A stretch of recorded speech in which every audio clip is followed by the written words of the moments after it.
একটা কথা বলি, আপনারা সবাই আমাদের ভাই। জুলাইয়ের সাথে যদি গাদ্দারি করেন, আমার বাপেও আমার বাপ না, ঠিক। আমার মা আমার মা না, আমার সন্তান আমার সন্তান না, ঠিক।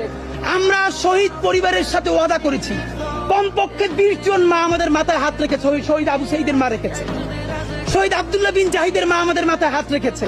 ফামিনের মা পরশু এসে বলেছে, বাবা যতদিন আন্দোলন করবা, 2টা ছেলে আল্লাহ দিছে, একটা শহীদ হইছে আর একটা তোমাদের হাতে দিয়ে দিলাম, ও সকল প্রোগ্রামে আসবে, আমিও আসবো।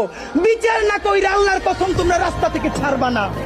আমরা ওয়াদা করেছি, আমরা এই বিচার না দেখা হয়তো আমাদের লাশ যাবে আমাদের বাবা মায়ের কাছে, অথবা বাংলাদেশে গণহত্যার বিচার হবে, এর আগে আমরা ছাড়বো না। আমাদের এনসিপির ভাইদেরকে জিজ্ঞেস করি, জুলাই জনতাকে নিয়ে তোমরা একটা দল করতে পারো নাই কেন? জবাব দাও।